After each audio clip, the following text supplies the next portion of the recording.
The June 17, 2020 State Department of Education meeting is being live streamed to allow for public access and is being recorded in accordance with Governor Lamont's executive order. Please mute your lines when you are not speaking. Board member attendance and all votes will be done by roll call. Public participation for this meeting was collected via email only as noted on the agenda and posted on the board's website. Members also received copies of all comments received. Thank you. Chairman Teller, you may call the meeting to order. Thank you, Al. It is my unusual pleasure, I guess, to call to order the June 17, 2020 meeting of the State Board of Education being conducted virtually. First order of business, as always, is the Pledge of Allegiance. Ajit, would you please put the flag on before us? Looks familiar. I pledge allegiance to the flag of the United States of America and to the republic for which it stands, one nation, under God, indivisible, with liberty and justice for all. Thank you. Thank you. I will now do an attendance roll call. Chairman Alan Taylor. Here. Vice Chair Estela Lopez. Here. Erin Benham. Here. Bonnie Burr. Here. Millen Chad. Here. Sophia Chin. Here. Eric Clemens. Present. Karen DeBose Walton. Here. Elwood Exley. Here. Donald Harris. Here. Marco Jakian. Okay, Dr. Gates is not here for him. Martha Prue. Here. Thank you. Awilda Rasco. Here. Malia Seavey. Here. Thank you. And Chairman Taylor, Robert Trefai had given notice that he's not able to attend today's board meeting due to the CTEX also having their board meeting at the same time as we are meeting. Okay, thank you. Thank you to everyone for being here, if you can excuse the expression or come up with a better one. So public participation comments have been forwarded to us. Next item is the executive session, and there is none. So may I have a motion to approve the minutes? So moved. Second. Okay, who first? Moved by Karen. Thank you. And was that Awilda? That second? Second by Awilda, yes. Thank you.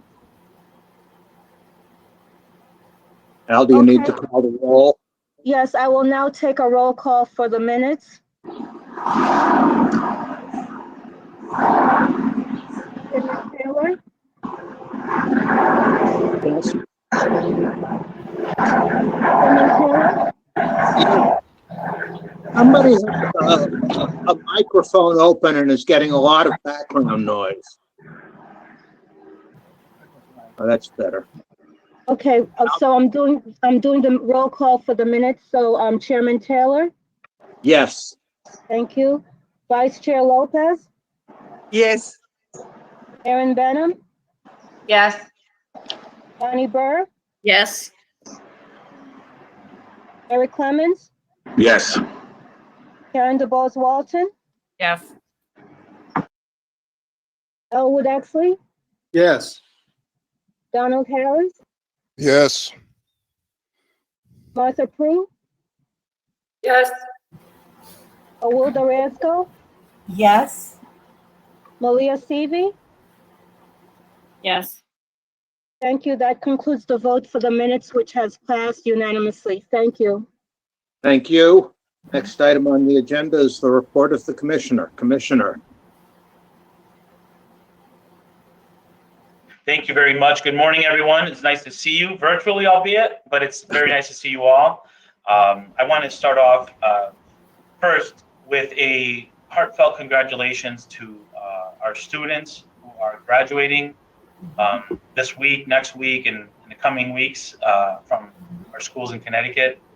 The class of 2020 is one that will never be forgotten. The amazing sacrifice that they have had to make and the positive energy that they've given us has inspired us. So congratulations to all the graduates. Also to all the students who really worked hard over the whole year, not just the last 3 months, to give it their best. This is a big time of the year, and we want to acknowledge all of the students in Connecticut, in particular the class of 2020, and those students that are being promoted from one grade level to another, such as 5th graders and 8th graders. Congratulations. I also want to ask for a moment of silence for Superintendent Craig Drezick. Craig was superintendent of the magnet schools and educational partnerships for Goodwin University. Craig lost his life this past month. He was a champion for students and a wonderful father, a wonderful community member, and he's going to be missed by so many. So I'm going to ask that you join me in a moment of silence.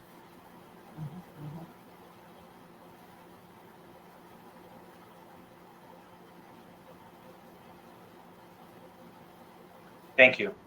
And our thoughts and prayers are with the Drezick family.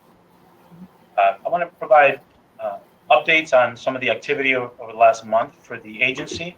Let me just start off by saying that we're continuing with our meetings at minimum 3 times a week.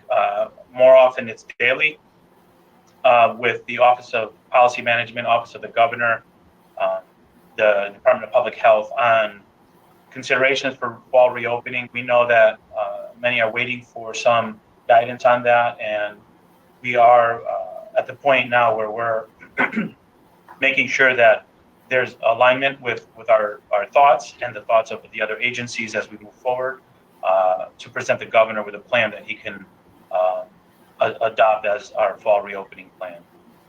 We continue our weekly educational partners call with the AFT, CEA, CAPS, ABE, and CAS, CIAC. We continue with the weekly unified command calls with the governor's office. Participation in conference calls with the National Organization of Chiefs happens during the week. I know the deputy commissioners participate on calls. I participate on separate calls. And there is even a New England group that the commissioners come together regularly to discuss reopening strategies and considerations. I know that there are many updates from the different areas here. We have had the SEL collaborative meetings that have gone on. School discipline collaborative meeting went on as scheduled yesterday. It was very well received and wonderful presentation by Dr. Darren Graves. And many of you received the book, and we received your emails. Thank you. It's really important that we continue that work, and that's pre-COVID and pre-demonstrations, the unrest that we have in our country lately. This was all planned before. It shows you that we really have our thumb on the pulse, and we're trying to move forward with regard to that racial consciousness and making sure that we can provide schools that are welcoming to all students. That went very well. And I know we've done more with Student Voice and having webinars with Student Voice. I saw one yesterday or the day before that had not only students, but our very own Aaron Benham facilitating the conversations. So thank you, Board of Ed member Benham, for your role in that. We've also participated in global NEASC webinars, CEA forums. We have an upcoming AFT forum, Board of Education forum. We've been on connecting with different superintendent area groups to make sure that we're hearing from various different stakeholders, parents as well. And we're developing a learning hub, which you'll hear more about soon, to provide equity and access for our students who will rely on remote learning if the need is to learn from home a second time. I wanted to be brief with the technical part of the commissioner's report because I wanted the bulk of my time to be given over to two wonderful students, board members, Ms. Sophia Chen and Mr. Milan Chan. Before I give them the floor, I want to acknowledge that we as a country are fighting two pandemics, both invisible at times and both just as deadly. As the effects of COVID bring us together, the impact of bias and racism, both overt or in your face, or covert, institutionalized or under a veil of ignorance, create divisions in our society. I applaud the work of this Board of Education to face this head on through policy, strategic planning efforts, and direction. You'll hear about reopening plans in the coming days and weeks, but these reopening plans for schools will need to take into account the safety and well-being of our students, both from both pandemics. Our reentry plan must safeguard our students of the effects of a health pandemic and the effects of ignorance pandemics. At the State Department of Education, we're committed to reimagining schools better than they were in March. To return to schools that perpetuated achievement gaps or disengagement is unacceptable. Our kids deserve better.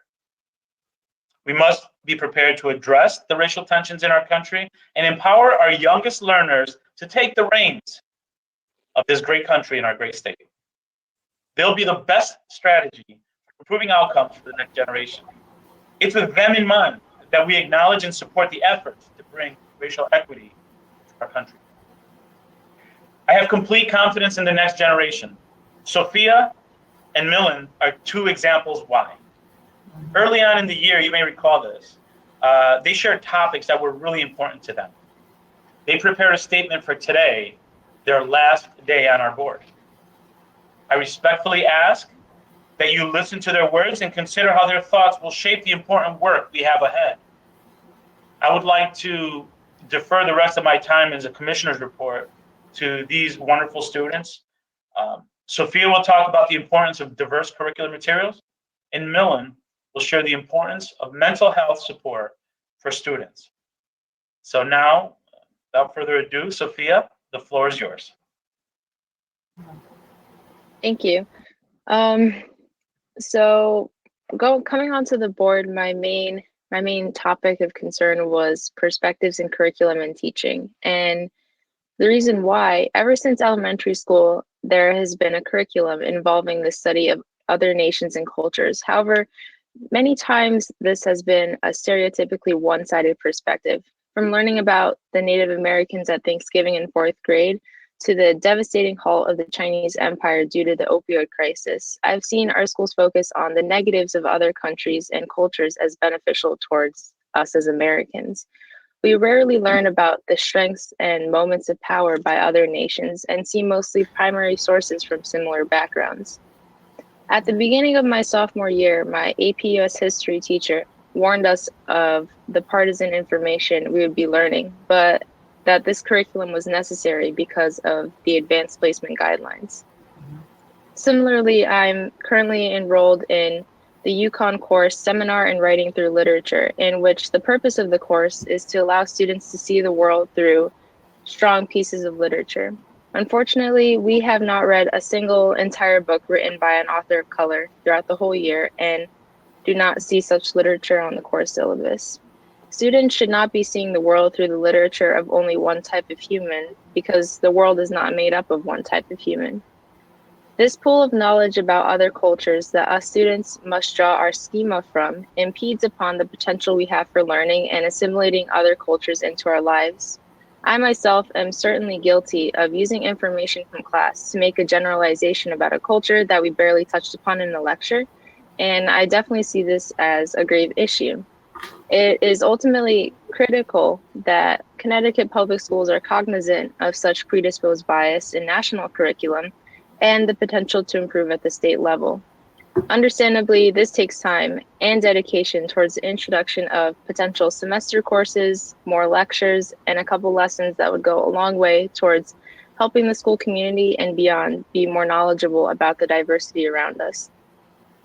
Of course, this instruction begins in the classroom with the CSDE responsibility to, quote, provide educational opportunities for its students to interact with teachers and students and teachers from other racial, ethnic, and economic backgrounds.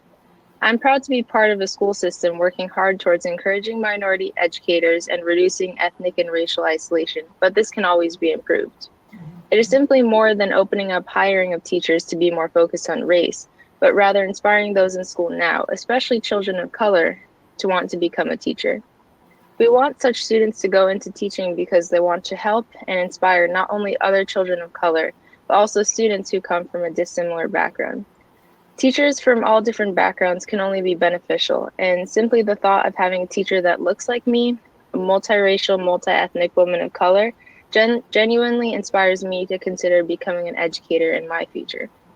I urge the Department of Education to simply do more for the existing minority teachers so that retention rates do not decline, and so that students will see minority educators who love what they do and find comfort in what they do. Then hopefully we will see a surge in students wanting to give back and become educators themselves. My time serving on this board has been one filled with continuous learning and hearing experiences of students across the state. It has been amazing to hear about so much positive work being done by our hardworking teachers, and I'm sure under the guidance of this current department, more progress will continue to be made. This group of board members right here is truly extraordinary. I've never met a more intelligent nor dedicated group of people, and it's been an honor to sit by you throughout this year. To conclude, I often think of a quote by Chimamanda Adichie, a Nigerian female author who's been widely renowned as one of the most prominent African writers.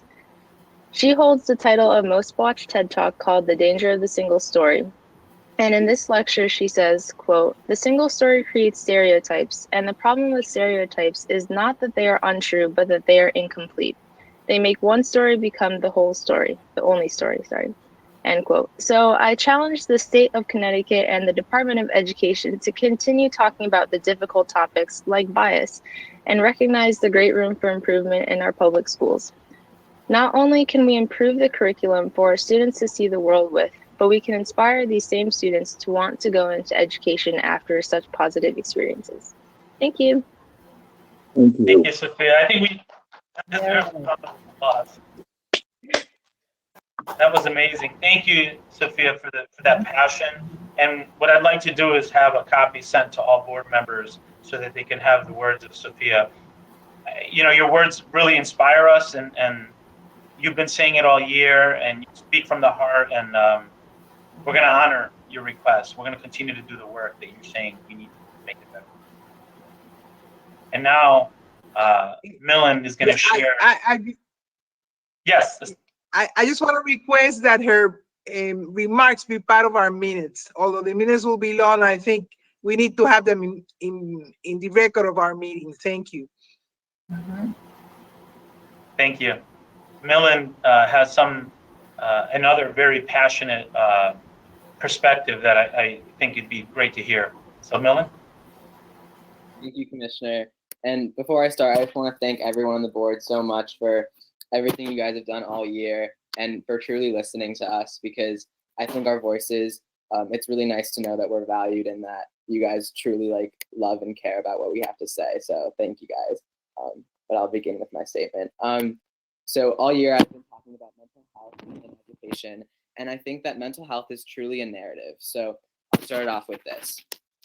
A wave, a burden, an ocean of doubt, fear, and anxiety brewing in one's mind, and a feeling of helplessness above it all.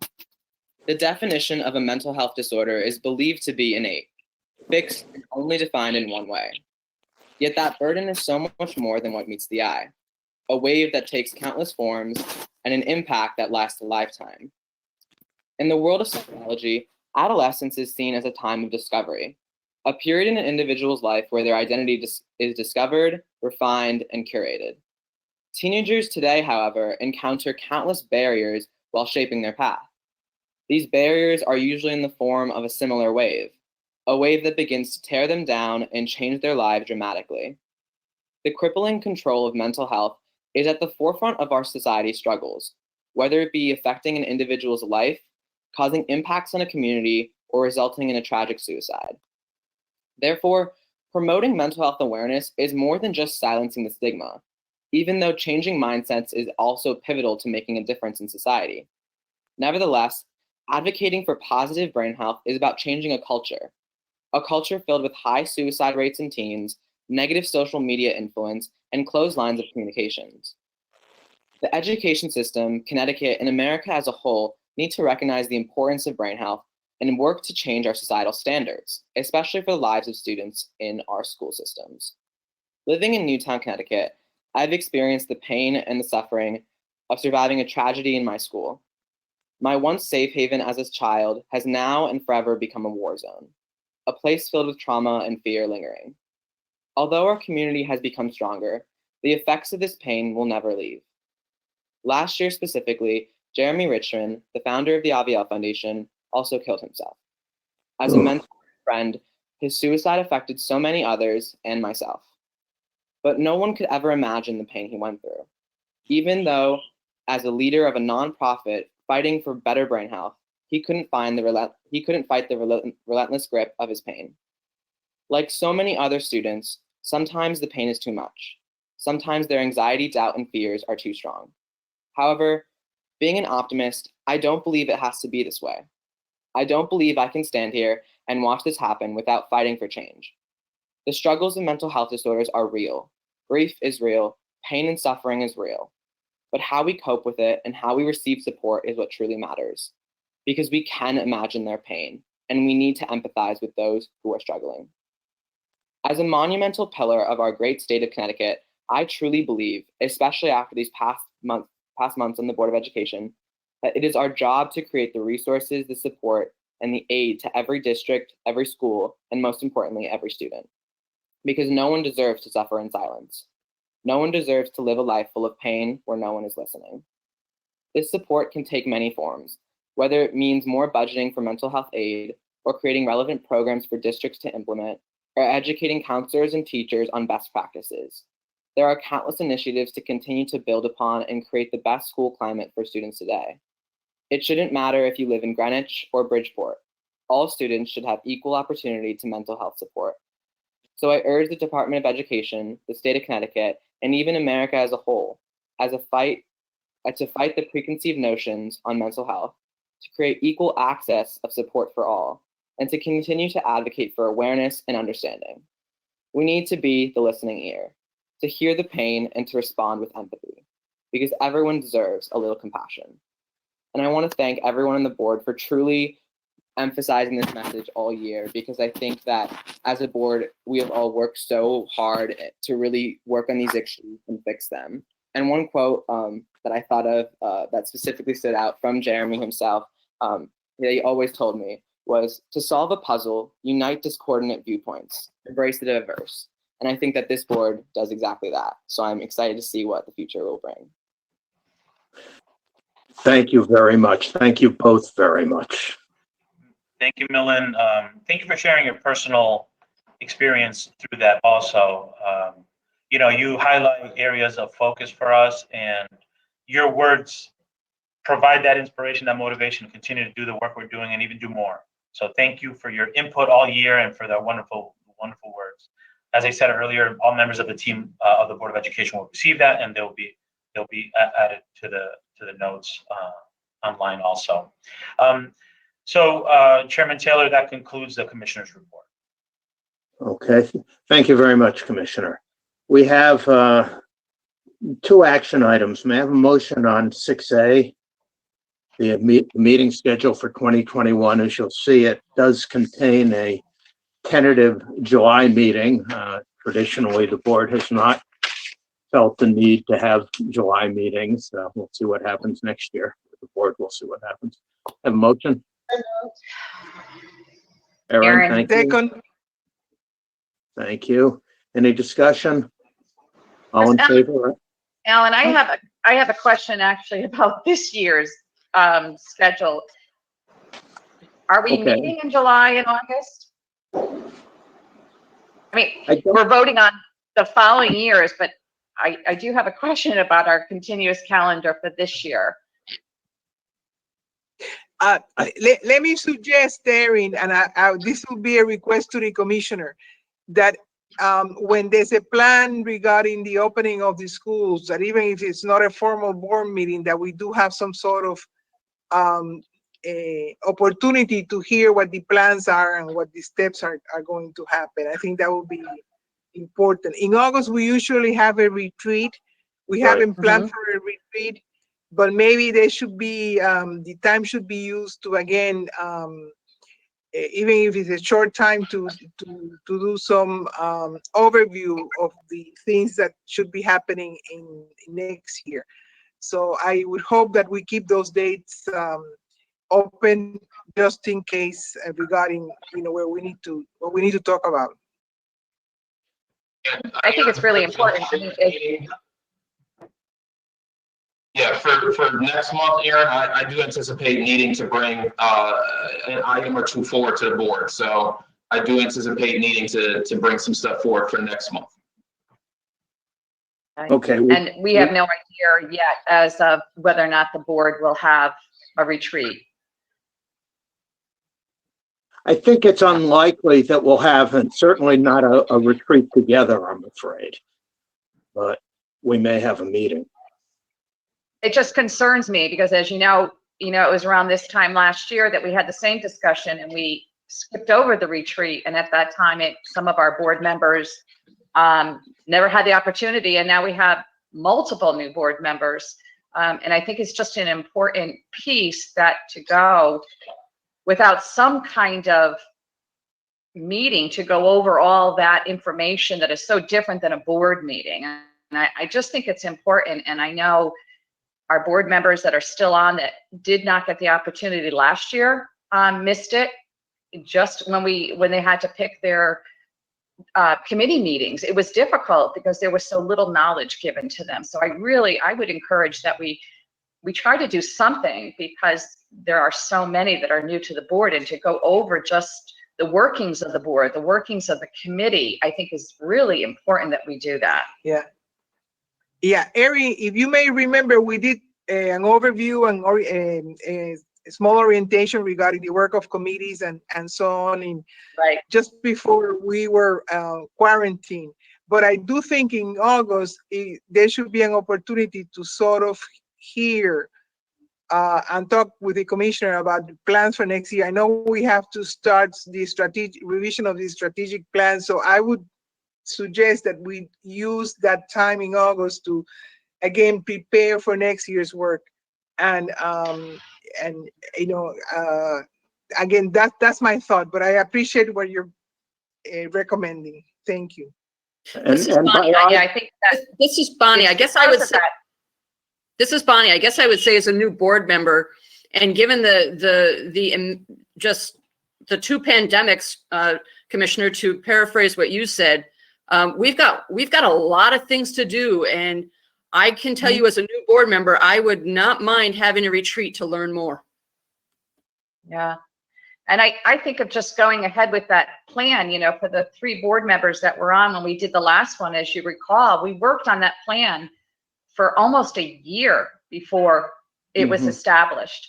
And I think it's most important that we at least start our discussions on how we're going to approach that plan, because as you recall, we did numerous surveys to get us ready for that work. And that was done months before the year that we worked on it. So as it's still a year out, but we have a lot of work to do, and that's an extensive document that will take a lot of time, and it's not something we can do in a monthly, during a monthly board meeting. So I'm hoping we have some kind of plan to address all these things, and especially the ones even Bonnie referred to. I'm going to turn off my mic because there's an ambulance coming. This is Malia, and I would just second, third, fourth, whatever number or line I'm in right now to that same. I know there might be that thought in the back of people's minds, like, goodness, how long can I sit on a Zoom call? But I think we can get creative in terms of putting in breaks, if it's a half hour, an hour, and then we reconvene in order to be able to give ourselves some screen break. But I fully agree that not only for the new board members, especially for the new board members, but really for all of us to be able to come together, really get that firm basis of, what is it the full department is doing? How do we all come together, and how do we start moving forward together in a process that collectively addresses all that we're going through? Okay, I hear that, and I agree, and we will try to figure out somehow the idea of a Zoom meeting retreat just doesn't appeal to me at all, but it may be the best we can do in the circumstances. So we'll figure something out and plan something for when we would normally have had a retreat. Thank you. And Alan, I wonder, I know we don't really have the capability in the building that we're presently there, but I wonder, we did so much of our work when we used to meet at the LOB, and certainly maybe in August, an in-person type of meeting certainly would, the chambers in the LOB certainly would allow the board to meet and social distance. Yes. More so, I don't know if that's available to us as it used to be, but I think that's something we can think about, knowing that our new, place is really not suitable for that. But the LOB certainly it was. I think that's a great idea, Erin, and I'd ask Al and the commissioner's office to look into that, and maybe other alternatives as well. It would be much, much better if we could be at least in the same room rather than over Zoom. Right. Maybe even a school. Thank you. I'm hearing loud and clear, especially with everything going on, that there's a need for the retreat, direction, strategic planning, but also to discuss the work that we have. This upcoming year is going to be different. I think it's critically important that we do have that opportunity to discuss that. I even wonder if we should be considering having the July meeting, because so much is happening. This is not your typical summer where things die down. Nothing's going on. Things are picking up. So I would think it's appropriate to have an opportunity to meet with the board, share where we are, share what's happening, what the thoughts are for the fall, sooner than later. And then the August retreat could really be long-term planning. I think that sounds good. On either of the tentative dates in July, I will be out of town and out of reach electronically, but that's no reason for the board not to go forward. Okay. Alan, in terms of the 2021 calendar that is before us right now, do we need to have a discussion about which of the alternate days that we are going to land on, or is that something that we need to agree on before we actually do roll call? Well, we could adopt it the way you're talking about for both January and July. Mm-hmm. We could adopt it the way it is, and then Right. Excuse me, Chairman. making a choice later, and when we all see where we are and what's going on in the world, and what's going on with our schedules, but just keeping in mind that we will meet either January 7 or January 13. I don't think we need to decide on July immediately or any time in the next few months, but we can, my suggestion is we adopt the schedule set out with alternatives and then focus on them. Is that giving you a headache, Al?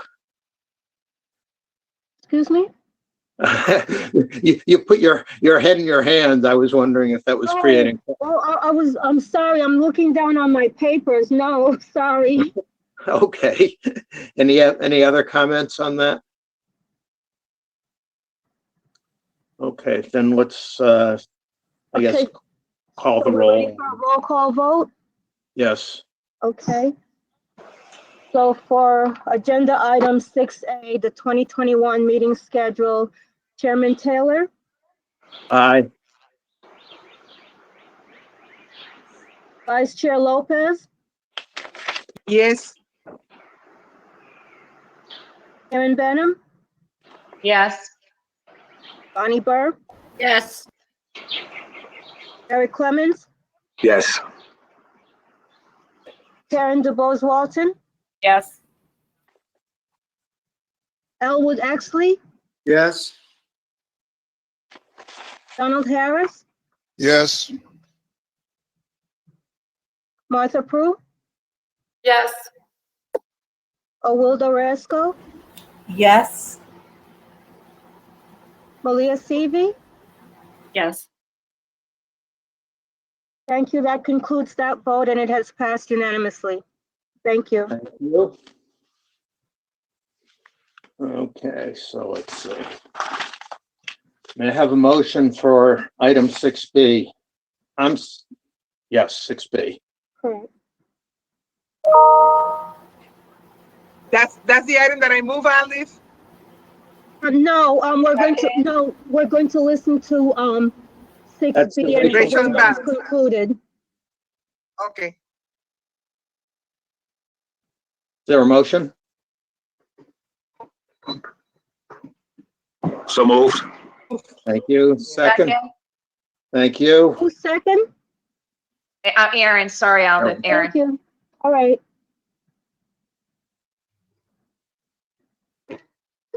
Hi, board. As you know, I'm attorney Jessa Myrtle, and I'm joined here by my colleague, attorney Laura Anastasio, to present the annual racial imbalance report.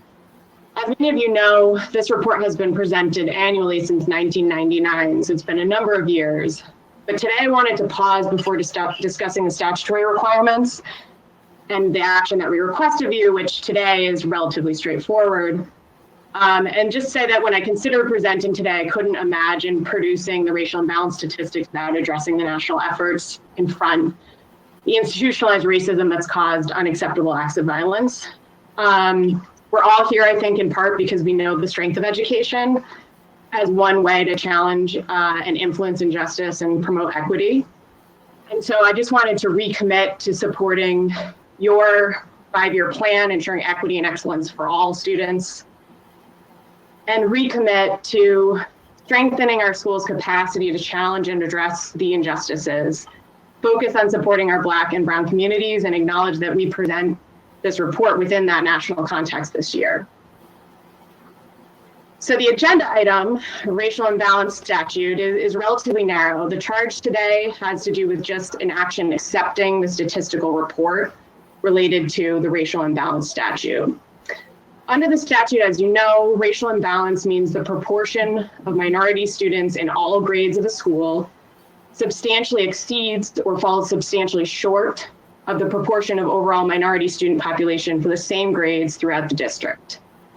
The scope of the law is relatively narrow in that it compares only demographics within a specific school district. While the board often finds itself having robust discussion about the plans and reports that are provided by the districts, today's action is just the first administrative step in receiving the racial imbalance statistics report. The statute and regulatory framework require the board notify each school district of their status. And to do so, each year we present you first with the information and the numbers to ensure that you can provide that update to the districts. This year, the good news is that the statistics show no new schools in imbalance. As with previous years, once you have received this report, the Department of Education will send the racial imbalance status and information as to what it means for each school to the districts within where the schools are within their jurisdiction. Providing this information on an annual basis allows the local boards to continue to work on their plans with the State Department of Education, and also to take measures when they may be close to becoming imbalanced to identify and make progress and avoid having one of the schools become imbalanced. Attorney Anastasio is really our expert. She's been doing this for a number of years. And so she and I would be happy to receive any questions or concerns that you have with the report and the data that we provided to you. And after discussion and questions, we respectfully request that you receive this report and allow us to take the next steps to notify those districts as to the status of their schools. We're now open for questions. Again, Laura is the expert, Attorney Anastasio, but so I'll defer to her on any specific questions or comments that you may have. Are there any questions?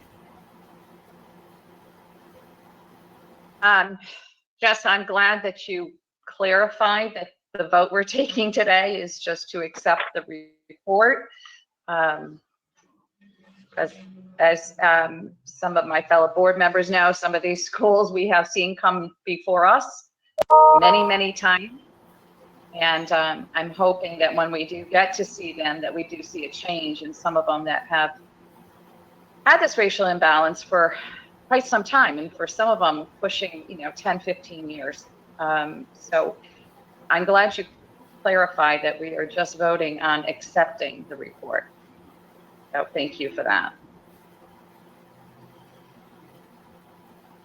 Any other questions or comments? Yes, I do have a question for Jason. You said, I believe you said that the districts have not seen the report yet, that it's after we accepted that it will be shared with them? Correct. After you accept it, we have standard sort of notification requirements and letters that we provide. So we will provide those to the districts to confirm the status of the schools and allow them to see where they have schools that are continue to be, in this case, in imbalance or have pending imbalance. Okay, thank you. And this is Malia. This is a question I know that we would often raise when the districts would come before us, but it sort of holds across all of them. So I thought I'd just raise it now for reminder to myself and benefit for the other board members.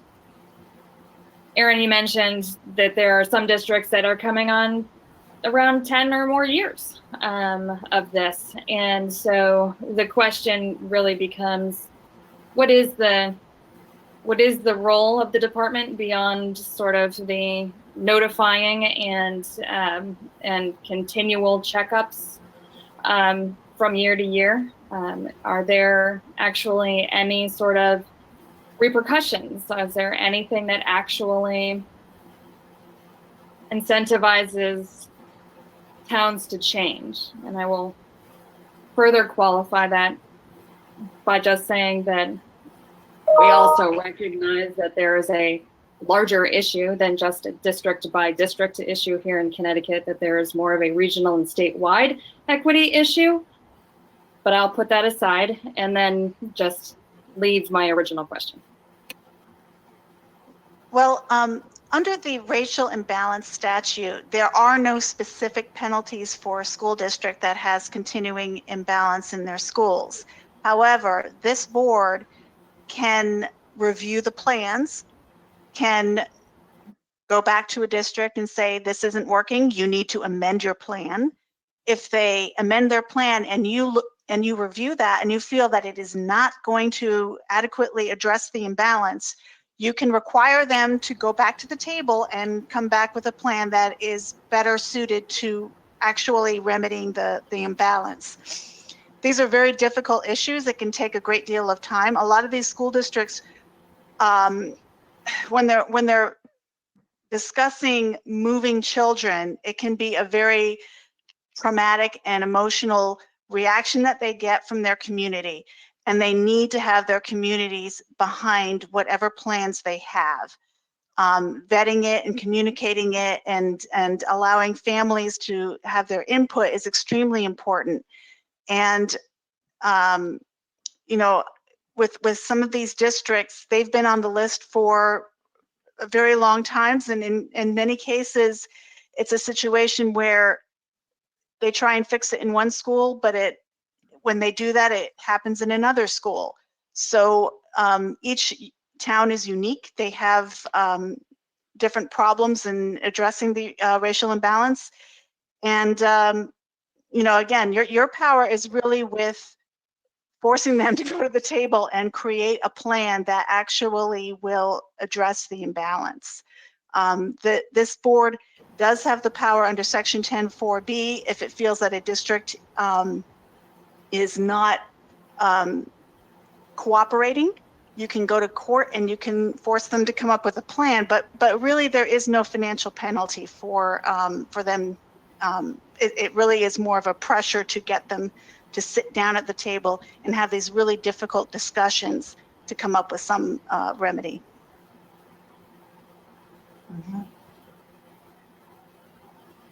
I certainly look forward to the opportunity to speak with each of these districts as when the time comes for them to come before us. And it sounds as though the board has expressed the urgency of this in the past, and I will be adding my voice to the urgency of this moment.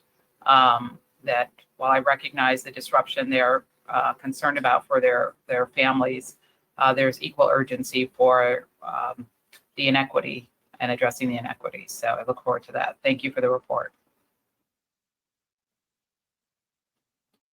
Thank you. Any other comments or questions?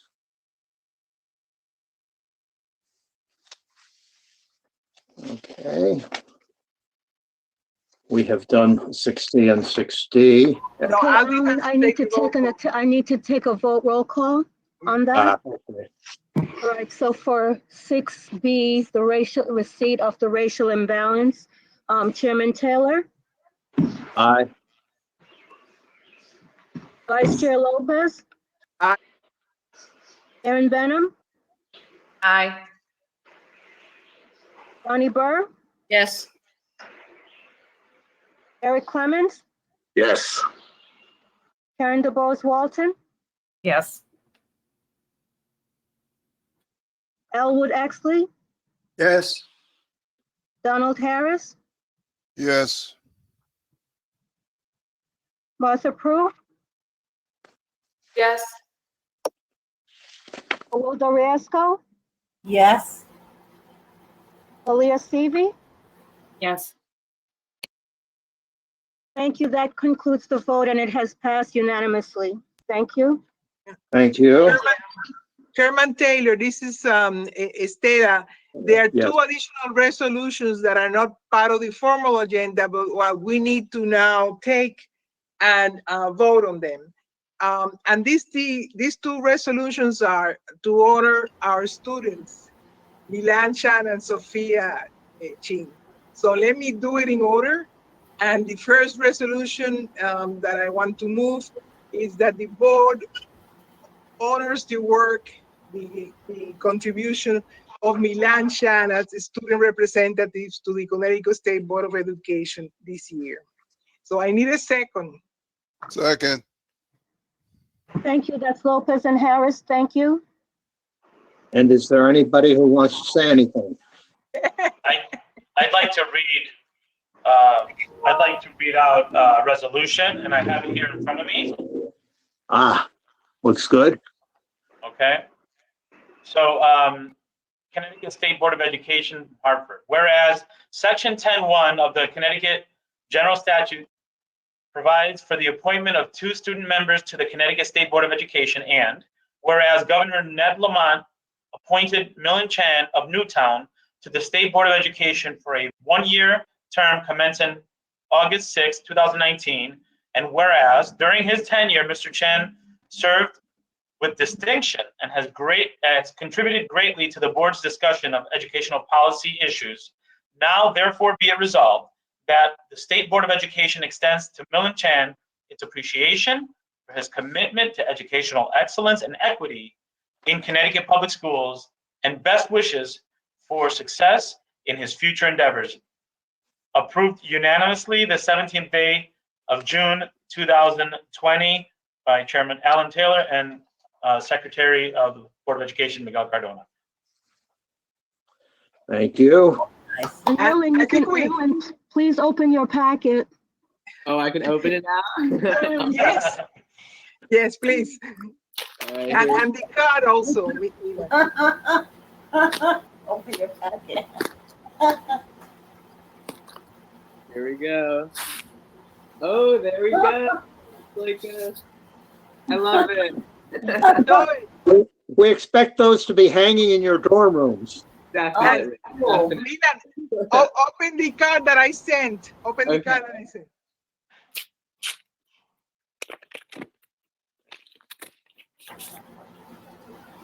Oh, thank you all so much. That's on behalf of everybody, every member of the board. So. Oh, thank you so much. Thank you. I honestly want to say that this board has taught me so much, like over this past year, and it's honestly been like my favorite experience ever. You guys have all taught me each individually so much, and it's just been an honor and a privilege working with you guys this year, and it's really shaped what I want to do in college. I'm actually taking an urban education class next year now because of this board, and I just want to thank you all so much. It's been so much fun. Good. Thank you, Milan. And now I have to make another formal resolution. And I don't know, Aldi, if we have to vote officially, but this one is to honor Sophia Chan, the student representative, for her dedication, commitment to this board during this past year. So I need a second. Second. Second. Thank you. So that was Lopez and Benham? Yes. Okay. And Right. Commissioner, if you, Cardona? yeah. Yes, and here it is. And I'm going to read it out loud in its entirety so you can share the link with your family and tell them where they can find it, okay? Connecticut State Board of Education, Hartford. Whereas Section 10-1 of the Connecticut General Statutes provide the appointment of 2 student members to the Connecticut State Board of Education, and whereas Governor Ned Lamont appointed Sophia Chin of South Windsor to the State Board of Education for a 1-year term commencing August 6, 2019, and whereas during her tenure, Ms. Chin has served with distinction and has contributed greatly to the board's discussion of education policy issues. Now, therefore, be it resolved that the State Board of Education extends to Sophia Chin its appreciation for her commitment to educational excellence and equity in Connecticut public schools, and best wishes for her success in her future endeavors. Approved unanimously the 17th day of June, 2020. And it's signed by Alan Taylor, chairperson, and myself as secretary. So, congratulations, Sophia. There you go. Sophia, you may open the 2 things that you were anxiously super waiting secret package. I want everyone to know that I emailed Estella, Alan, and Alda telling them that they were torturing us with these packages. And Miller and I kept texting each other every day and wondering when we could open the package and what we think is inside. Wow, it's so nice. Thank you so much. And open the card also. Okay. I just wanted to say it's been an absolute honor to serve on this board.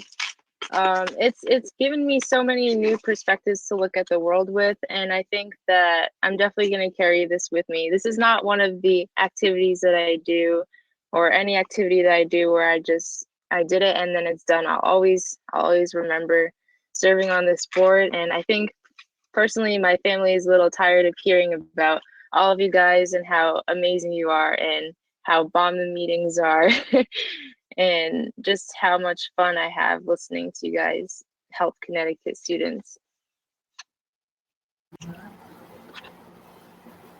Thank you.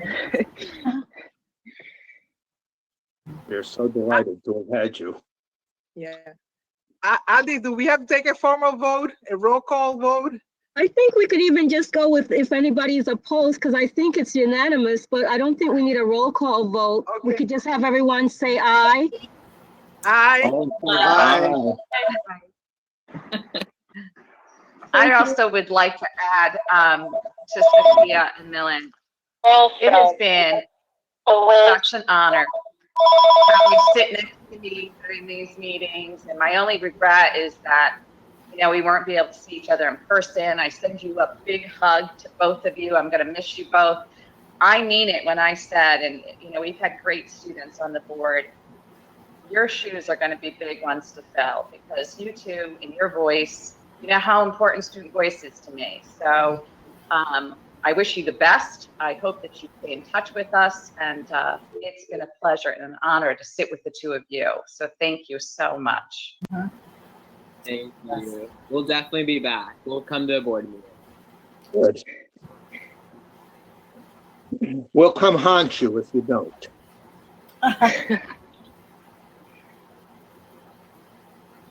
Okay. The chair has no report, having been hunkered down very carefully.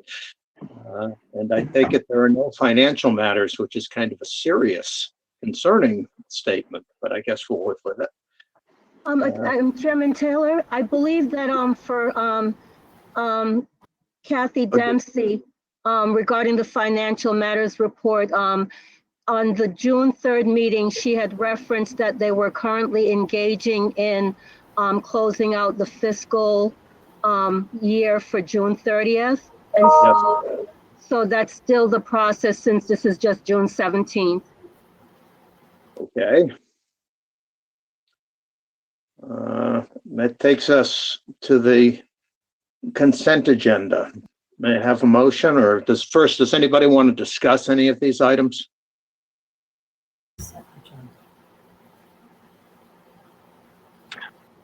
Hearing no requests for discussion, may I have a motion on the consent agenda? So moved. So moved. Second, Karen. Thank you. Hey, I'll call the roll. Okay, thank you. Okay, so for the consent agenda roll call vote, Chairman Taylor, Aye. Vice Chair Lopez, Aye. Erin Benham, Aye. Bonnie Burr, Yes.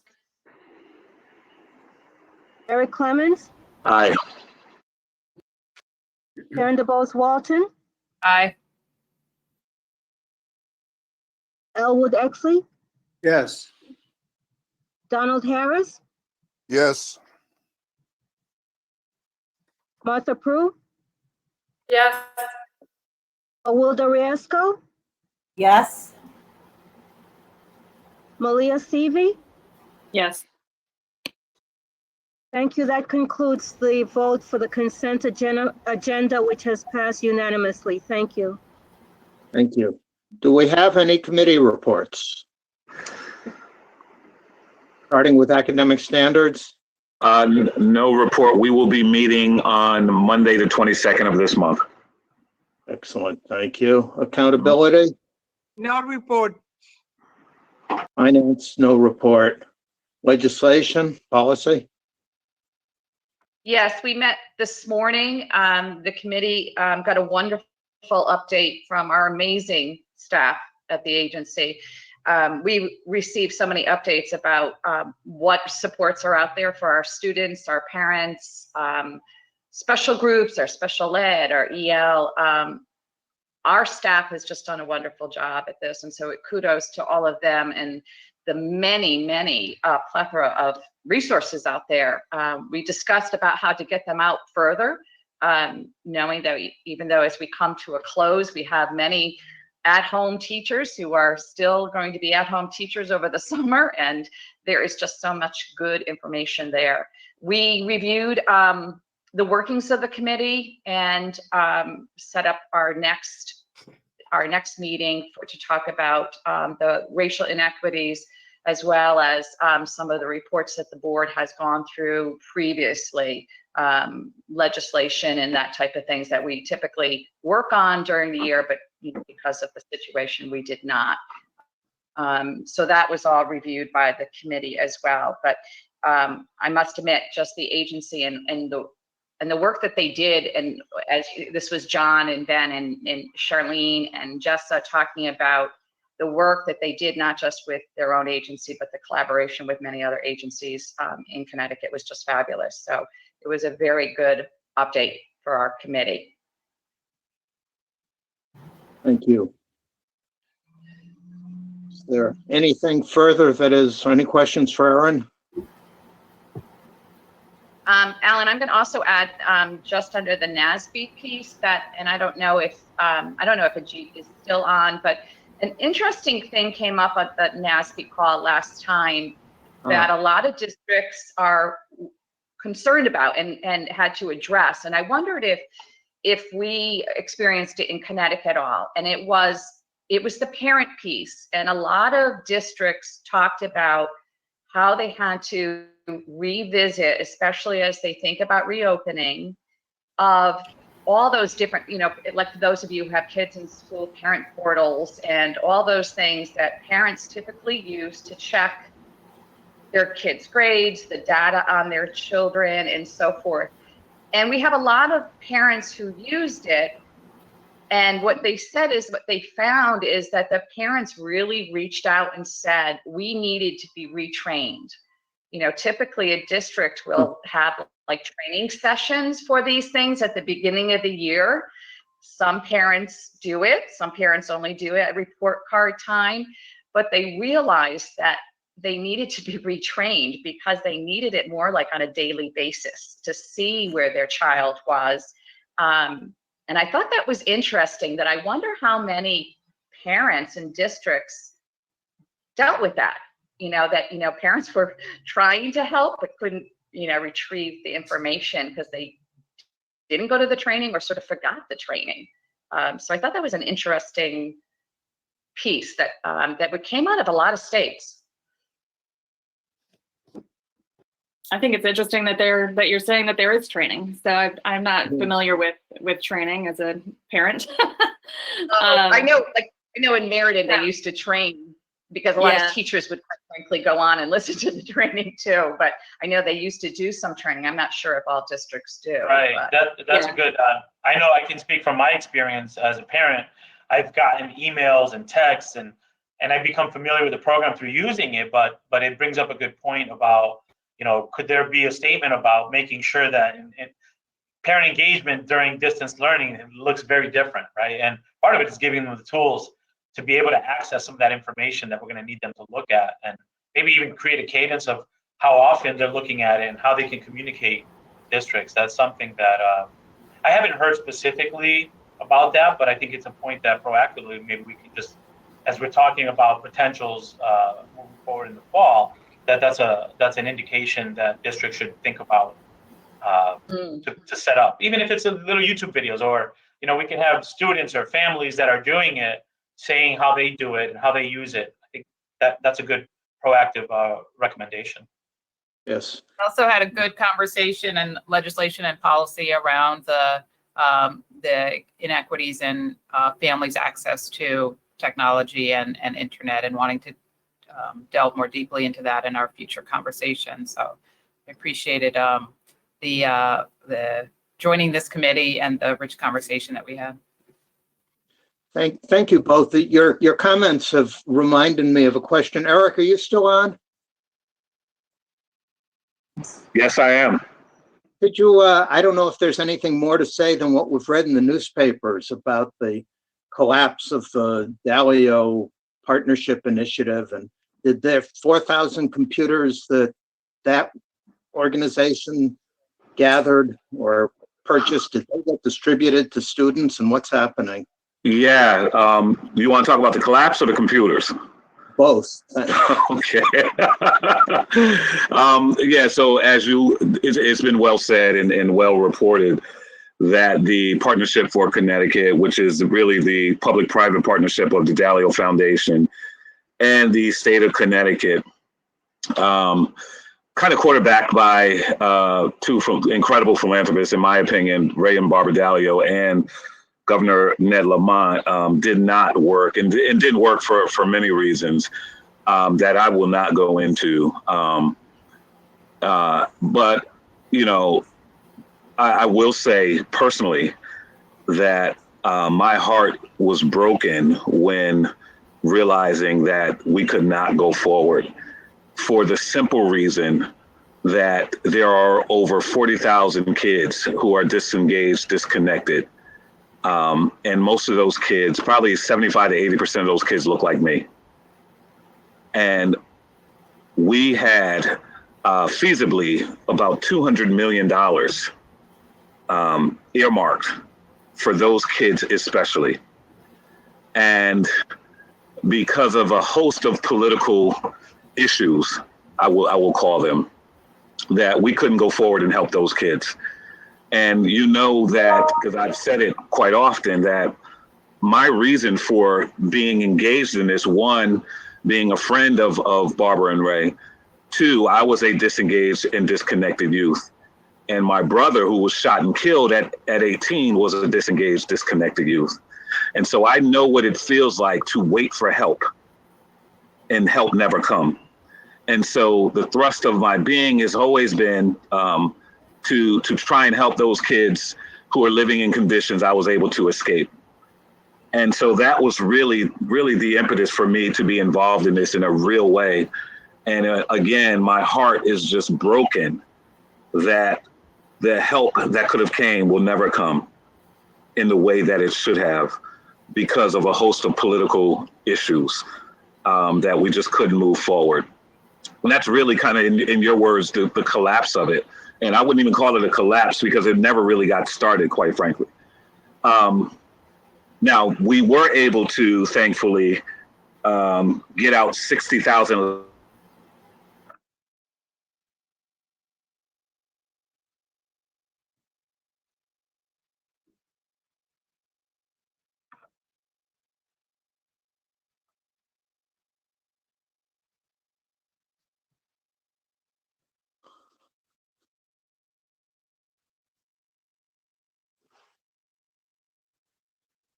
Okay, Eric, if you can hear us, you seem to be frozen. We're not hearing you.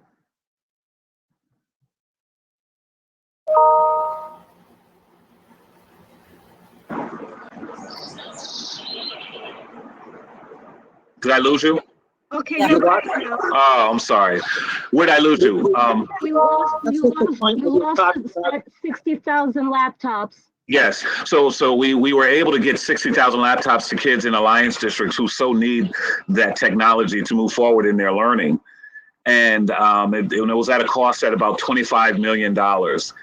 And that was a great feat in and of itself. And as the commissioner knows full well, that he put a team together to create a process to make sure that those laptops got into the hands of those kids who need them the most. And so as I speak now, we are still going forward and those laptops are being delivered. However, and yet the partnership will not go forward as it was created from inception. However, Barbara Dalio and Ray Dalio are still committed and have committed $100 million to continue to help these kids. And I'll be working with them to make sure that the work goes forward and the help is given to those kids especially. So that's the best I can do, you know, in terms of where it is now and why it isn't. Thank you. It's encouraging to hear that the work is going to continue. Yeah, I'm encouraged by that as well. And quite frankly, I'm inspired by just the incredible generosity of Ray and Barbara. It's unbelievable. Yes. I must agree, Eric. You know, my thoughts as well. I've worked with the Dalio Foundation with the Rise Network for over 5 years, and her devotion to education is just amazing. Mm-hmm. And it was unfortunate. I too, my heart was broken when the partnership, because it was such a great opportunity. But knowing Barbara Schiltz, she's continuing, and that was just, it was great to hear. And our kids will still benefit from them and the many programs that she does through the foundation is just amazing. And I know good things will come from it. Yes, So thank you, Aaron. for that. Thank you, Eric, for your work on that partnership. And I know you'll continue to work with Barbara, and she doesn't give up. So No, she doesn't. I'm happy the state of Connecticut has the Dalio Foundation. That's for sure. Yeah, so so am I. Thank you, Aaron. Well, I have a question. Chairman Taylor, if I could share, yesterday, the deputy commissioners and myself met with Barbara Dalio, Andrew Ferguson, Emily Palin to share, our commitment to equity and access, and they also shared their commitment to continuing the work. So as we have before, we're going to continue to be partners in terms of identifying what the greatest need is and how to strategize so that there's overlap in strategies aimed at what the greatest need is. They're good partners and they're good for our state of Connecticut. So I'm disheartened about the dissolution of the partnership, I am comforted in knowing that the support for our learners in Connecticut remains just as strong. Yeah. Thank you. I have a question. We learned at the committee meeting that as many as 10% of our students don't have computers, don't have access. And of course, that number is much greater in some districts. And so I'm wondering what's going to happen to the students that don't have computers and that fell behind. Is anything being done to address that? If I could, I'd like to ask Deputy Commissioner Nesmith, who, along with Ajit Gopalakrishnan, oversaw the survey of districts to see what the needs were. And we have a very comprehensive strategy to close those gaps. Deputy Commissioner. For your question, Mr. Exley. So we have worked on finding out from districts the percentage of students for whom a device has been a barrier for, and now we are working with the governor's rapid connectivity task force that was put together to align our efforts around devices and connectivity as a state. So that work is underway and is moving forward. And we have a number of funding sources that we are looking at and planning to utilize to begin to address the issue of connectivity and devices over the next coming weeks. Yeah, well, I'm not talking about the connectivity, but the kids who weren't connected, and haven't they fallen behind during this period? And is anything, how can they be helped to catch up? So one of the things that we're doing through our academic office is we'll be rolling out what we're going to call CT Learning Hub, which will have more information for you soon. And that will be one way. It'll be accessible for all students across the state, all parents, and all educators, and will provide some high quality opportunities throughout the summer and into the fall for students who may have missed distance learning opportunities the past couple of months, to provide them with some educational opportunities going into the summer. Okay, thank you. Can I also add to what was said? There's also mixed messages about parents and students not having training when it comes to having, in addition to having access to technology, some of the parents and students, they don't know how to maneuver, okay, the use of technology. So has that been considered or taken into consideration?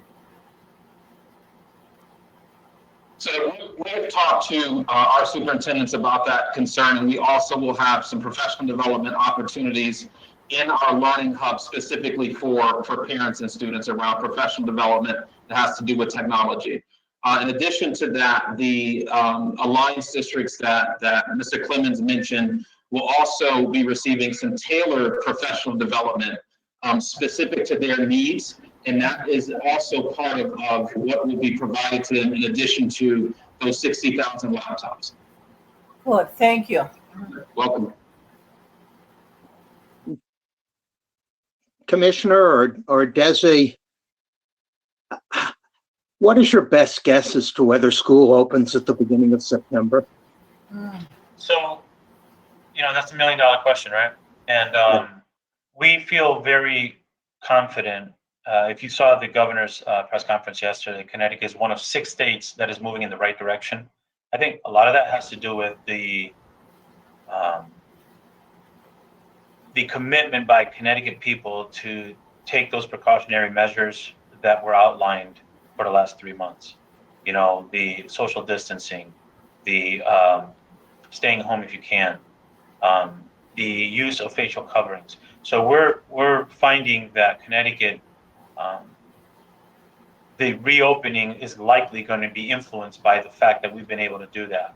As we reopen our state more, today's the day where there's more reopening, we just implore Connecticut residents to continue to do that. If that can be done and our success continues, we're hoping to get as many students in on a regular basis as possible. Now, that's premature to suggest that that's going to be the plan right now, because it's not just the State Department of Education that puts together a plan. It's done in conjunction with the Department of Public Health, the Office of the Governor, as well as the Office of Policy Management. But what we're finding is that our trend rates are suggesting that we can try to bring as many students in as possible on a regular basis in the fall if we continue with our success. Any plan will have to have safeguards in place in the event that there is a growing second wave, or if the health data suggests that we have to move backwards a little bit. The planning has to include that. But we're optimistic that if we continue with the success we have, we can try to get as many students in on a daily basis as possible. We're working out those details now. Do we have any extra money that can go to districts for things like more school buses so that they're not as crowded as they would normally be, or is all of that still up in the air? So, as Deputy Commissioner Nesmith spoke of, there's a rapid response team that's looking at connectivity. I think it's important also to note that any CARES funding, priorities were established for CARES funding, which include connectivity. It includes devices, also content. What good is an internet connection if you can't get to something that's high quality?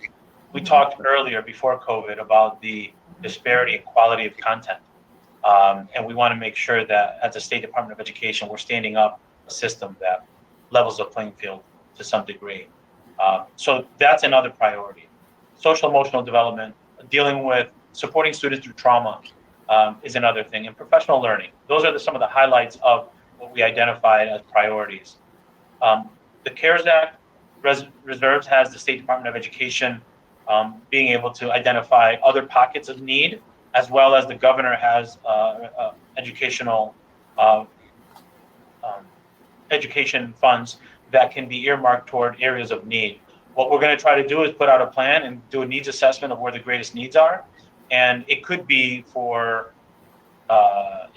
transportation, it could be for materials. That's something that ultimately the governor and his team will decide with input from the State Department of Education. So I don't think anything is off the table, but I think we also want to identify what the priorities are. We know that technology, connectivity are critically important if there is a second wave, and we want to do better the second time around than the first time around.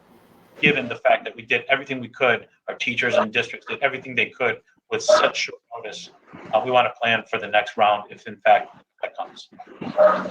I'm thinking that not only do we need to plan what you're talking about for what happens if kids can't be in school, but if it's possible that they can be, but more spread out on the buses or in the classrooms, double sessions, however, it's clearly desirable for all sorts of reasons for the kids to be able to be in at least some sorts of groups. Yeah. And are we planning on working with CABE and CAS and whoever else would be involved in how to do that, and provide extra resources for that, not just for distance learning? Yes, we are in conversations regularly with CABES, CAPS, AFT, CEA, and many others to determine what a reentry plan could look like. We also want to give districts an opportunity to think about what it looks like for them, and how we know all districts are not designed the same, so we want to give them opportunity to weigh in also as soon as possible. Other questions? Commissioner, when you talk about the reopening plans, will these just be guidelines for districts, or is this something that the districts are going to have to turn around and submit something to the department for approval? Do you have an idea of how that actually is going to work? Sure. At this point, what we're doing is drafting a Connecticut reopening plan, guidelines for considerations on reopening schools, and some of those guidelines will require what other states are calling benchmarks, or specific safeguards that are not negotiable. So that really comes with health and safety indicators.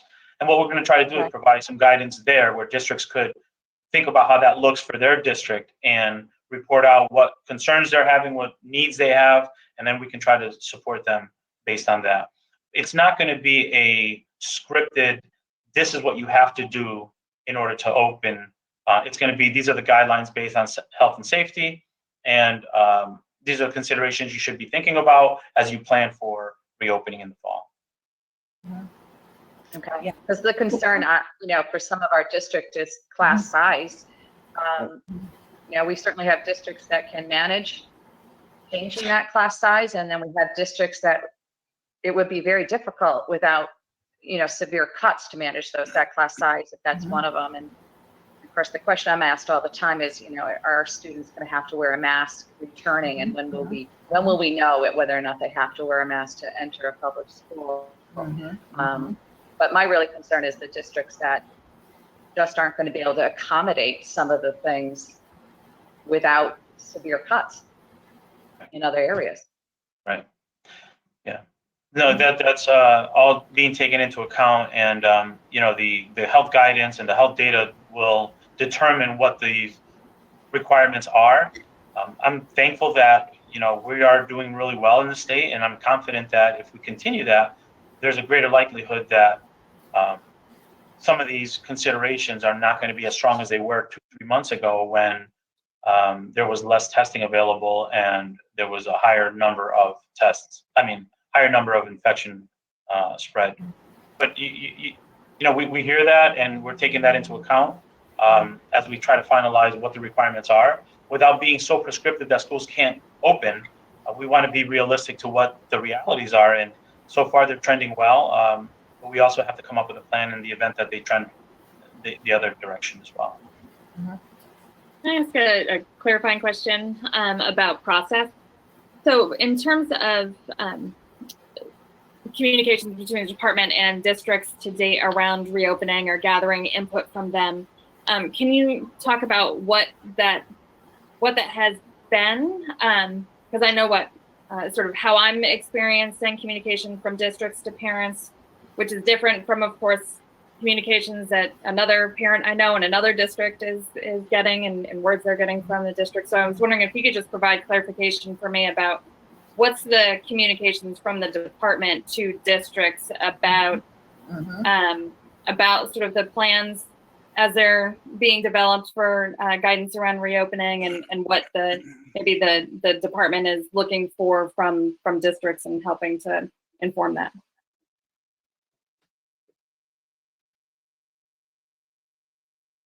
It's been a really comprehensive process that's been phased differently.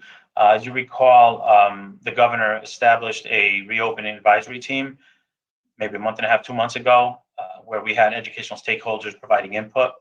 In addition, and separate to that, the State Department of Education, with our RESC partners, established a regional reopening advisory teams to provide input more centrally to the State Department of Education on what the regional needs are, because there are different needs. New London County's needs, Fairfield County's needs are totally different, and the effects of the COVID have been different there. So that input, especially early on, took the form of thought exchange surveys where over 20,000 people contributed to that and shared with us what their primary interests are or focuses are. So those surveys were open to different folks in communities, but the regional teams were made up of parents, teachers, different levels of administration from districts, and educational stakeholders. There were advocates on there, special education advocates, English learner advocates. So they provided input to the State Department of Education that helped guide the governor's reopen team. We participate multiple times during the week in whether it's webinars or forums with either teacher groups. We've done it with parent groups, student groups, superintendent area meetings, and we have the standing meeting with representatives from superintendents, boards of education, teacher groups, and Connecticut Association of Schools, which represents the perspective of principals as well. So those are standing meetings that go on.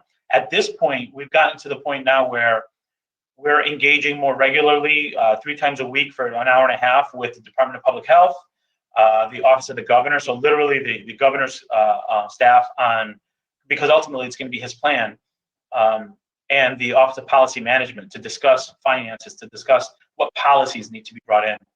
Not to mention the interaction that we have with our partners on the legislative side as well. We have regular meetings. I mean, later today I have a meeting with the that governor's team that I was telling you about to think about reopening, and then tonight with a legislative partner to have a webinar to get input. So we're listening. We do it structured, we do it informal, but we do have ways of getting input from the districts, but also from different perspectives within the district as well. Something that I've heard a lot from my district, especially with parents of younger students, is the thought of if schools were to open in the fall, a good number of parents are considering homeschooling. So I was wondering if there would be sort of guidance from the school districts to help with homeschooling, or if there would be a sort of distance learning option just to keep the kids on the right track and everything. I'm not sure how that would work with so many students choosing to do homeschooling. Thank you, Sophia. So the conversation, not only within the state, but also in concert with communication that I've had with other commissioners in our area here, but also nationally, is that potentially offering a distance learning option is something that we should have in the portfolio. And there's no determination of how long it will be, but that's why we're trying to stand up as an agency quality resources that would be available to students at no cost to students, no cost to districts. So that is something that we are considering. Ultimately, we're still discussing it, and the final form is not done. So I don't want to speak ahead of the governor in saying that this is the reopening plan, but it's a good point, and it's something that we have been discussing. I wanted to add, Malia, thank you for extending that conversation about where things are at, because another observation with the Latino, Hispanic, Latinx population being up our numbers, it's important the communication that we have bilingual folks interpret what the protocols are going to be at the schools, either through social media, through television, because I watch Telemundo, Univision, and that's where a lot of our population is at now. So therefore, it's important that we take that into consideration at the different districts so that they can convey in Spanish what's happening, so that we're all safe. Because Commissioner, you've been doing a good job by using the two words safety and health, right? And that's important. However, what does that mean to a first generation low income family? Okay, so we've got to articulate it in their language so they're comfortable with it and they understand in terms of transitioning their child back to schools. Thank you. Yeah, thank you for bringing that up. And although my Spanish is, in Spanish say se puede defender. I can speak and I can get through. I don't know that my academic language in Spanish is as developed as I wish it was.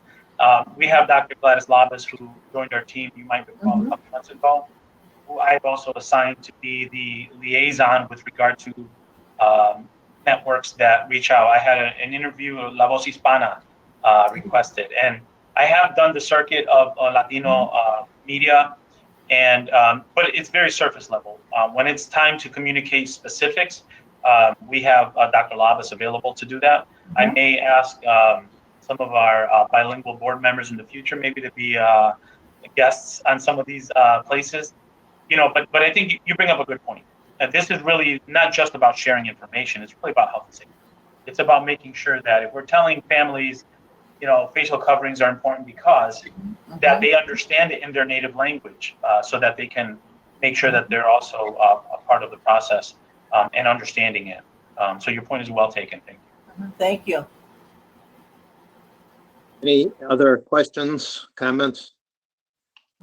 I'm just a little unrelated, but it's just been something that's obviously happening now with everything that's been happening with racial injustice, like in America right now. But I've seen in Connecticut especially, there's been a lot of call for public education and lots of schools to have more of an understanding about racism in America, and specifically about our richer communities understanding systemic racism. And I know in my town and the surrounding towns in Fairfield County, there's been a big call for all the schools to have a systemic racism class being implemented. And I know, again, this is a little off topic, but I think that as we head into a new year, it should probably be in the back of our minds, because we've been talking about this all year to have some kind of graduation requirement or like a curriculum change so that more of these classes are offered. My school specifically, we have a class called Conversations on Race, but it's not a graduation requirement, and we have like one teacher for it. So I think just, again, continuing that conversation and making sure that we keep that in mind for next year and having some kind of change, because I know a lot of schools are looking into that for next year too. Millen, if I could respond to that by first saying it's not off topic, and don't ever disclaimer that. You know, we serve you. You know, our public school system is designed to serve you, and if you're saying as a consumer of it, I need more of this, that's your voice. I mean, you know, you've demonstrated, both you and Sophia, how you're so articulate in what the perspective of students is. You know, so when the course of Black and Latino studies came up in the past, the intent was to really remove those, in some cases, those blinders, and what Sophia was talking about earlier, so that students feel more engaged. You can't get to disengagement of students by calling them and saying, hey, why aren't you in school? You first do it by making it school a place where they feel welcome, valued, and acknowledged. So what you're talking about right now is something that I think is all of our challenge. How do we do that in a way that brings students together? And I have confidence in our students, but we're going to need you to continue to speak up and say, this is what we need. This is what we want to see. As Sophia said, I need to see authors from different perspectives so that I could have a better, less biased thought process, and I don't stereotype and I don't create my own biases. So thank you for bringing it up. It is something that in the academic department we're critically conscious of, and we know it needs to embed what we do. So as we think about strategic planning, it can't be a one-off so that people feel good. It has to be embedded in the culture of what we do as educational leaders to say that we need to think about this and we need to listen to what students are saying and plan that way. So thank you for bringing that up. And especially with like what we've been talking about with the racially imbalanced like schools and things like that, like those are the places where we should be implementing this so that all kids understand what's happening. So yeah, thank you for that. Yeah, and yesterday, you know, there were two things I know the commissioner mentioned earlier with Darren Graves. CERC had a webinar, and then, you know, Charlene ran the discipline collaboration meeting.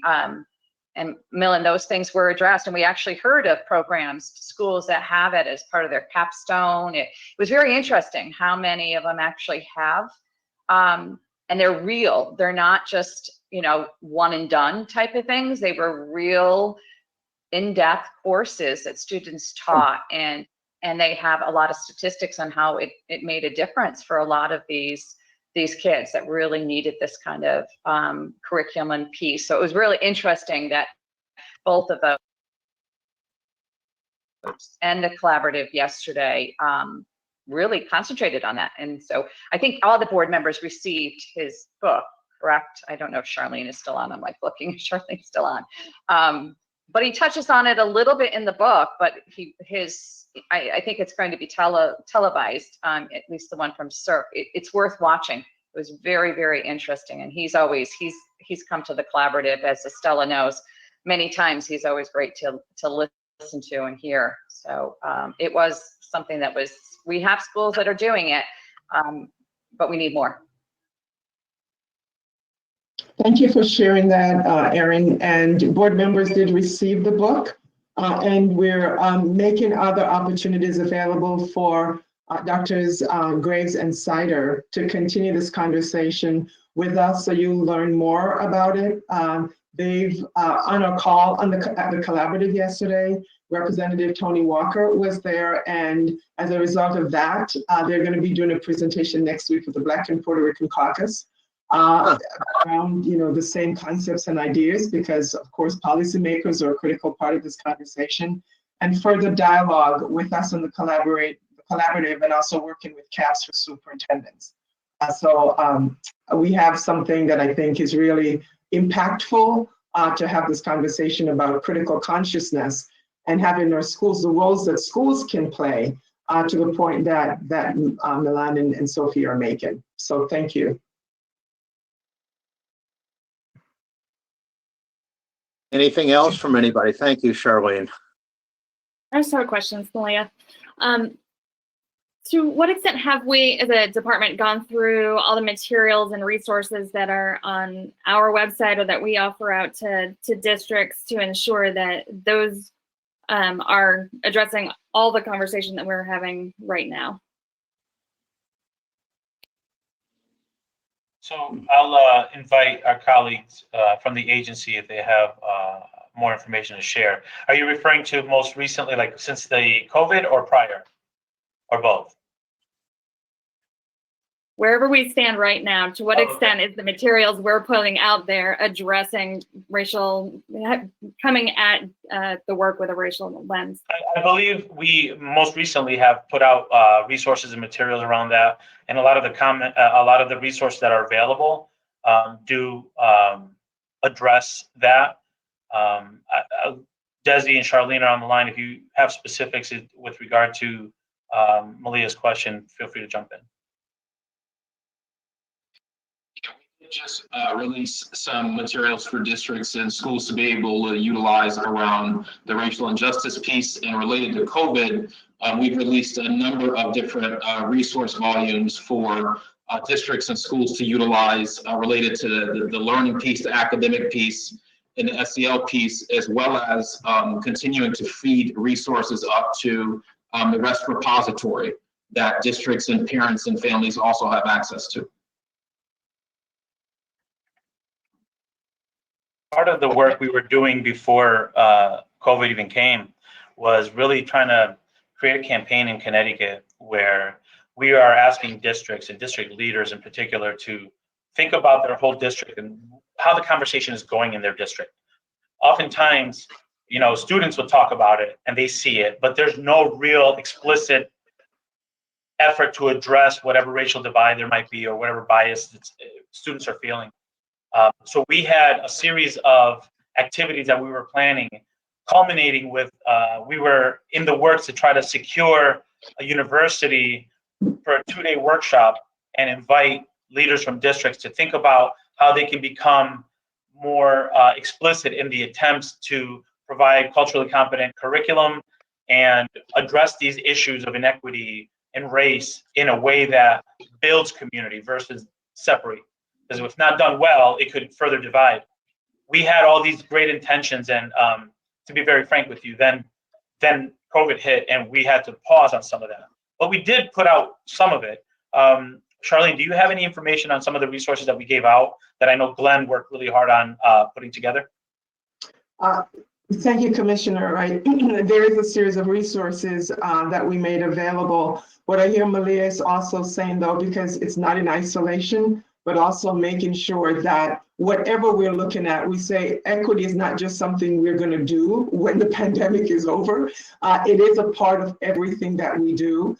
And so vetting those resources and making them available, coupled though with the kind of webinar we did yesterday, right? So you can read something, but then we're talking about how do you make this, how do we raise our own critical consciousness, right? Which is so important in the work that we're doing. Like that's the conversations that we're facilitating with folks who are experts in the field. So yes, there are resources, but how do you now turn that into the deep work that you have to do, which we all know begins with self. And our partner who may be listening, and I'm sure CERC, is doing a series of webinars for families, for students, for educators, really having this conversation. It's courageous conversation and race, and what equity truly means. You know, so many times we believe if we say equity, there's an equity focus, that's enough to check the box, that we're being conscious around the work. We know it's much different for making sure, as I said yesterday, equity is more than a 6-letter word that we use, and what does that truly mean? And what is our responsibility individually in all the spaces in which we work? So that's the deeper part of the work that we're really trying to get at with making sure that we're having these conversations in a very intentional way. And finally, if I can add, you know, the lens through which we communicate with districts and whatever materials we support, we make sure that whatever we're putting in front of students has that diverse perspective. So specifically 2-3 months ago, when we were looking at trying to identify materials for students who maybe don't have access to technology, we worked with a company that assured us that the materials that their students are going to get have diverse characters in their books, kind of like what Sophia was talking about. When we're talking about developing a learning hub to equalize the playing field in terms of access to good content, we know that what we're going to put up needs to reflect those same values that we feel, so that it's not just a one-off or I feel good because I did this training. What we're putting in front of kids supports the belief system that we have, that our curriculum needs to be a window into other cultures and a mirror into your own culture. So that's part of how we do business. It's not a one-off over here. It's how we look at education in general at the State Department of Education. So naturally, if we're recommending a professional development or if we're recommending a material and it doesn't pass muster there, then it won't be recommended by us. And I think that's important for you to hear also, that it is something through which we look at everything we do at the State Department of Education. Thank you. Thank you. Any other comments or questions? Yeah, really quickly. One, I appreciate Malia's questioning because I believe that everyone on this call believes in justice and believes in equity, and that's the reason why we are doing what we are doing. And if in fact you believe that, then I think that your very existence should serve as a protest to injustice. And so it's just not a kind of seasonal thing, that your very existence should serve as a protest to the things that are unjust to those who don't have a voice, especially. And then secondly, I want to go back to the computer rollout. I want to thank you, Commissioner, and Desi and Ajit and those folks that you had put together to ensure that these 60,000 kids received a laptop, because being on the inside of that, it was no small feat. And those were not laptops that were sitting around. Those were laptops that were fabricated for the purpose of giving them to Connecticut kids. And, the fact that people came together, namely Bill Gates, Ray and Barbara, Michael Dell, came together and said, we're going to create this opportunity for these kids, where the entire country was looking for laptops or states were looking for laptops for their kids. Connecticut got prioritized. And I want to thank you, Commissioner, and your team, Ajit and Desi and others that you all put together to ensure that at least this level of help came to those kids who need it. So I just want to say thank you openly to you all. Thank you very much. Desi, Ajit, Chris Soto were instrumental in the collaboration on our end, but I also want to acknowledge Dr. Paul Freeman and Mr. Nate Quinnell, superintendents, who spearheaded the task force that really got it done. In addition to leading districts, they really devoted a lot of time to this, as well as the folks from the partnership. So thank you. Thank you, Commissioner. Anybody else?